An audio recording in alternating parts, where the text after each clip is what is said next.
Assalamualaikum warahmatullahi wabarakatuh. Perkenalkan, nama saya Syarif Anwar Sadalamid, NPM 19120112221. Di sini saya akan mencoba menjelaskan terkait tugas akhir mata kuliah hukum pemerintahan daerah yang diampu oleh Dr. Zulkarnain Ridwan SHMH, yaitu menjelaskan terkait materi-materi yang sudah diajarkan dari bab 1 sampai dengan selesai. Semoga ini bisa menjadi ilmu baru dan juga pengetahuan serta informasi baru kepada teman-teman semua yang menonton video ini. Semoga bermanfaat dan selamat mendengarkan. Baik, yang pertama saya akan mencoba mendeskripsikan terkait konsep negara kesatuan dan juga negara federal. Menurut C.F. Strong, konsep negara kesatuan atau unitarisme adalah struktur negara yang kekuasaan dan kewenangan legislatif tertingginya berada dalam suatu organisasi legislatif nasional dan kekuasaan negara itu dipusatkan kepada pemerintah pusat. Artinya dapat disimpulkan bahwasannya negara kesatuan menurut C.F. Strong bahwasannya pemerintah pusat memiliki kehendak penuh untuk mengatur segala urusan ketatanegaraannya. Pemerintah pusat memiliki kekuasaan penuh, baik hubungan di dalam ataupun di luar, di mana hubungan antara pemerintah pusat dengan pemerintah daerah serta rakyatnya dapat dilakukan secara langsung. Dalam negara kesatuan, hanya terdapat satu kepala negara dan juga satu konstitusi, satu kabinet menteri, dan satu parlemen. Termasuk juga dengan pemerintahannya hanya satu di negara kesatuan. Di negara Indonesia adalah salah satu contoh negara kesatuan yang mana dijelaskan dalam Undang-Undang 1945 pasal 1 ayat 1 yang berbunyi negara Indonesia merupakan negara kesatuan yang berbentuk republik. Hal ini sesuai dengan Sumpah Pemuda pada tahun 1928, yaitu satu nusa, satu bangsa, dan satu bahasa. Nah, selanjutnya itu adalah negara federasi. Dilihat dari asal-usulnya, negara federasi atau federal, kata federasi ini berasal dari bahasa Latin, yaitu feudus, yang artinya liga. Liga-liga negara, kota yang otonom pada zaman Yunani kuno dapat dipandang sebagai negara federal. Mengapa demikian? Karena pada mula-mula bentuk modern pemerintahan federal berasal dari pengalaman konstitusional Amerika Serikat. Dapat dikatakan bahwa pemerintahan federal merupakan salah satu sumbangan sejarah ketatanegaraan Amerika Serikat terhadap dunia modern. Jadi, negara federal atau lahirnya federal secara historis, Amerika Serikat mempunyai dampak yang begitu kuat untuk perkembangan negara di era modern karena menyumbangkan konsep ketatanegaraan federal. Nah, negara dan wilayah pendiri federasi ini kemudian berganti status menjadi negara bagian atau wilayah administrasi dengan nama tertentu dalam lingkungan federal yang pastinya. Jadi secara ringkas, pembentukan suatu negara federasi melalui dua tahap. Yang pertama itu adalah pengakuan atas keberadaan negara-negara dan wilayah independen, yang kemudian di tahap kedua mengambil kesepakatan mereka untuk membentuk negara federal. Itu adalah dua tahap untuk membentuk negara federasi. Lalu, apa kaitannya desentralisasi dengan otonomi daerah? Desentralisasi ternyata merupakan bentuk asas dari otonomi daerah, yang mana otonomi daerah memiliki 3 asas. Yang pertama adalah asas desentralisasi, yang kedua itu ada asas dekonsentrasi, dan yang ketiga adalah asas tugas pembantuan. Nah, mari kita bedah. Apa sih asas desentralisasi? Asas ini bermakna adanya penyerahan wewenang dari pemerintah pusat kepada pemerintah daerah-daerah otonomi berdasarkan struktur negara kesatuan Republik Indonesia. Sedangkan asas dekonsentralisasi, asas ini bermakna adanya pelimpahan wewenang dari pemerintah pusat kepada gubernur sebagai representasi di tingkat daerah. Nah, apa tugas pembantuan? Asas tugas pembantuan. Nah, asas ini bermakna bahwa terdapat sebuah penguasaan yang dilakukan oleh pemerintah pusat kepada suatu daerah, tentunya daerah otonomi, dan oleh kepala daerah kepada kepala desa dalam rangka melaksanakan tugas tertentu yang disertai adanya ketentuan tentang pembiayaan, sarana dan prasarana serta sumber daya manusia. Di sini kita bisa melihat bahwasannya pemerintah desa merupakan salah satu proyek dari otonomi daerah yang mana ini masuk kepada asas tugas pembantuan. Yang ketiga yaitu sejarah pemerintah daerah. Sejarah pemerintah daerah dibagi beberapa periode. Periode pertama yaitu pada tahun 1945 sampai dengan 1948. Pada periode ini belum terdapat sebuah undang-undang yang mengatur secara khusus terkait pemerintahan daerah. Aturan yang digunakan pada periode ini adalah aturan yang ditetapkan oleh PPKI. Selain itu digunakan juga aturan Undang-Undang Nomor 1 tahun 1945 yang mengatur mengenai penyelenggaraan pemerintahan sehari-hari oleh Komite Nasional Daerah. Kemudian periode 2. Periode 2 itu pada 1948 sampai dengan 1957. Pada periode ini berlaku Undang-Undang Pokok Nomor 22 tahun 1948 tentang pemerintahan daerah. Undang-undang ini adalah undang-undang yang pertama kali yang mengatur susunan dan kedudukan pemerintahan daerah di Indonesia. Jadi pada periode 2, Undang-Undang Pemerintahan Daerah yang pertama kali mengatur adalah pada Undang-Undang Nomor 22 tahun 1948. Nah, pada periode ketiga pada tahun 1957 sampai dengan 1965 berlaku Undang-Undang Nomor 1 tahun 1957 tentang pokok-pokok pemerintahan daerah yang disebut juga Undang-Undang tentang pokok-pokok pemerintahan 1956. Undang-undang ini menggantikan Undang-Undang RI Nomor 22 tahun 1948 dan Undang-Undang NIT Nomor 44 tahun 1950. Secara umum, Indonesia memiliki dua jenis daerah berotonomi. Pada periode keempat, pada tahun 1965 sampai dengan 1974, pada periode ini mulai diberlakukan Undang-Undang Nomor 18 tahun 1965 tentang pokok-pokok pemerintahan daerah, yang bahwasannya undang-undang ini menggantikan Undang-Undang Nomor 1 tahun 1957, yang mana pada undang-undang ini secara umum Indonesia hanya memiliki dan mengenal satu jenis daerah otonomi, yaitu daerah otonomi dibagi menjadi 3 tingkatan daerah. Yang kemudian periode 5 yaitu pada tahun 1974 sampai dengan 1999. Pada periode ini berlaku Undang-Undang Nomor 5 tahun 1974 tentang pokok-pokok pemerintahan daerah. Undang-undang ini menggantikan Undang-Undang Nomor 18 tahun 1965 yang dinyatakan tidak dapat diterapkan karena menurut undang-undang ini secara umum Indonesia dibagi menjadi satu macam daerah otonom sebagai pelaksana asas desentralisasi dan wilayah administratif sebagai pelaksanaan asas dekonsentrasi.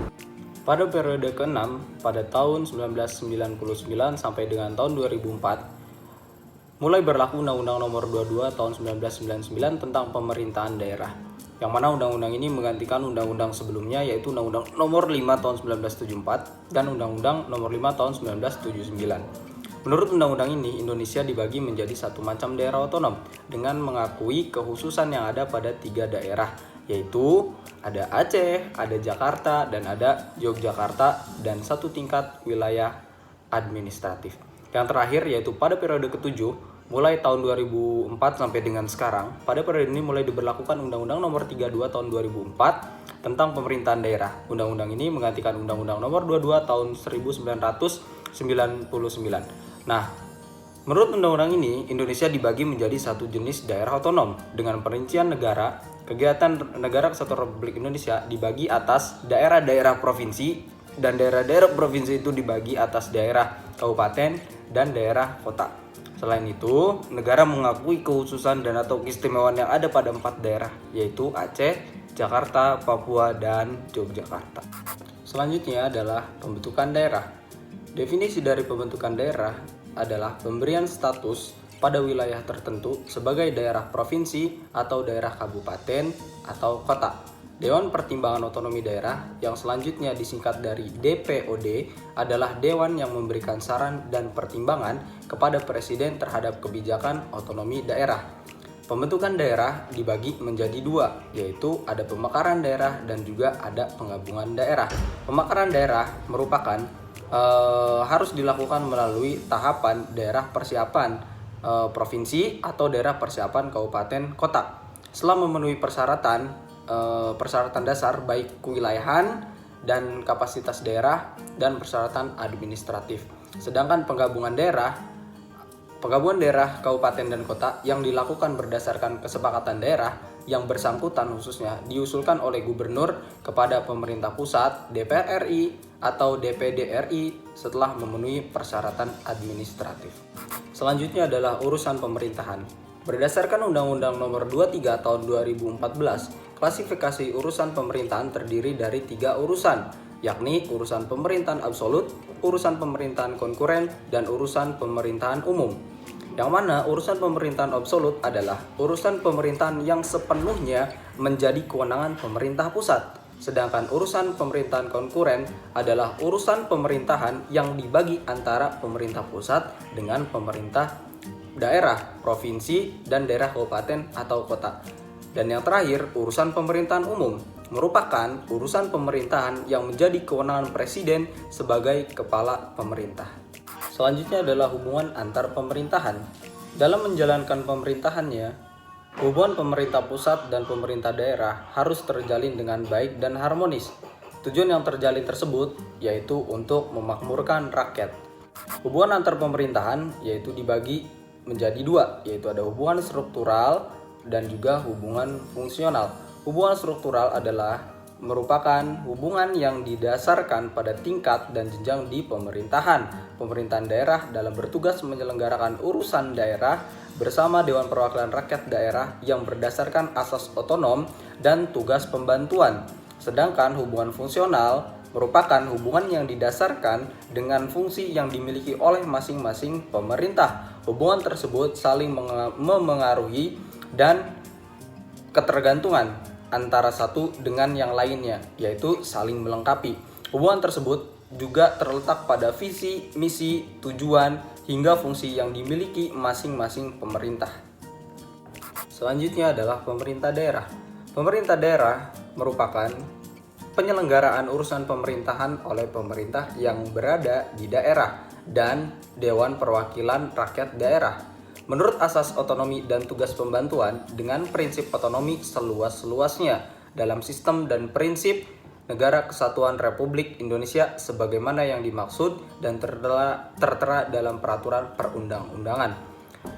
Pemerintah daerah ini merujuk kepada otoritas administratif di suatu daerah yang lebih kecil dari sebuah negara, di mana negara Indonesia merupakan sebuah negara yang wilayahnya terbagi atas daerah-daerah provinsi.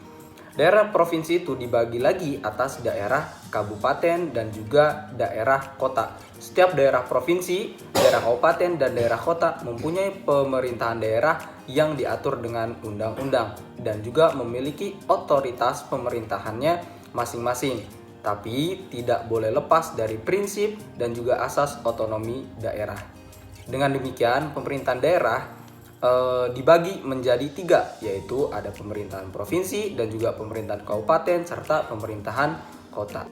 Selanjutnya ada DPRD. Apa sih DPRD itu? DPRD kepanjangannya adalah Dewan Perwakilan Rakyat Daerah, merupakan lembaga perwakilan rakyat yang berdomisili dan berkedudukan di daerah penyelenggara pemerintahan daerah baik provinsi, kabupaten ataupun kota khususnya di Indonesia. Disebutkan dalam Undang-Undang tahun 1945 pasal 18 ayat 3 bahwasannya pemerintah daerah provinsi, daerah kabupaten, dan daerah kota memiliki Dewan Perwakilan Rakyat Daerah yang anggota-anggotanya dipilih melalui pemilihan umum atau pemilu. DPRD kemudian diatur lebih lanjut dalam undang-undang terakhir, yaitu melalui Undang-Undang Nomor 17 tahun 2014 tentang Majelis Permusyawaratan Rakyat, Dewan Perwakilan Rakyat, Dewan Perwakilan Daerah, dan Dewan Perwakilan Rakyat Daerah. Dewan Perwakilan Rakyat Daerah dibagi menjadi dua, yaitu Dewan Perwakilan Rakyat Daerah Provinsi dan juga Dewan Perwakilan Rakyat Kota. Komisi di daerah yang saya ambil adalah Provinsi Lampung. Alat kelembagaan DPRD Provinsi Lampung yaitu ada Ketua, Wakil 1, Wakil 2, Wakil 3. Dan alat kelembagaan kelengkapan Dewan Perwakilan Rakyat Daerah yaitu ada Badan Kehormatan, ada Badan Musyawarah, ada Badan Legislasi, dan ada Badan Anggaran. Kemudian ada komisi-komisi yang mana terdiri dari 4 komisi. Komisi 1 berwenang untuk memegang bidang pemerintahan, hukum, dan perizinan mitra kerja. Bidang 2 terkait bidang ekonomi, dan komisi 3 terkait keuangan, dan komisi 4 pembangunan mitra kerja. Selanjutnya adalah pemerintah desa. Pemerintah desa diatur pada Undang-Undang Nomor 6 Tahun 2014, yang mana pemerintah desa diartikan sebagai penyelenggaraan urusan pemerintahan dan kepentingan masyarakat setempat dalam sistem pemerintahan Negara Kesatuan Republik Indonesia. Desa sebagai pelaksana otonomi daerah yang paling rendah memiliki tugas dan juga tanggung jawab yang besar terhadap setiap gerak dan langkah pembangunan demi kesejahteraan serta keseimbangan masyarakat. Karena pada dasarnya pemerintah pusat tidak mampu menjamah seluruh rakyatnya. Dengan demikian, adanya otonomi daerah melalui pemerintah desa diharapkan mampu memberikan kemaslahatan dan juga kemakmuran kepada rakyat sampai ke pelosok negeri, semuanya terjamah oleh pemerintah. Selanjutnya adalah perencanaan pembangunan daerah, yang mana model pertama dalam pembangunan daerah yaitu melalui perencanaan rasional komprehensif. Yang kedua adalah perencanaan inkremental yang dianut oleh salah satu tokohnya adalah Charles Lindblom. Yang selanjutnya adalah perencanaan advokasi, dan yang selanjutnya adalah perencanaan radikal, dan yang terakhir adalah perencanaan transaktif. Yang terakhir adalah peraturan daerah. Berdasarkan Undang-Undang Nomor 32 Tahun 2004 menjelaskan bahwasannya kedudukan yang terpenting karena sebagai unsur dari pemerintah daerah dalam penyelenggaraan pemerintah daerah, kedudukan DPRD sebagai badan legislatif daerah berkedudukan sejajar bahkan menjadi mitra dari pemerintah daerah itu sendiri, sekaligus menjalankan fungsi kontrol atau pengawasan terhadap pemerintah daerah. Namun, pertanggungjawaban pemerintah daerah bukanlah kepada pemerintah daerah itu sendiri atau kepada gubernur, tapi kepada Kementerian Dalam Negeri. Dalam rangka membuat peraturan perundang-undangan maupun peraturan daerah ada 3 dasar atau ada 3 landasan. Yang pertama landasan filosofi, yang kedua landasan sosiologis, dan yang ketiga landasan yuridis. Demikian dari apa yang sudah saya jelaskan dan juga deskripsikan terkait pembelajaran saya pada matkul pemerintah daerah. Semoga menjadi informasi yang baru dan juga pengetahuan baru, dan yang pasti semoga bermanfaat.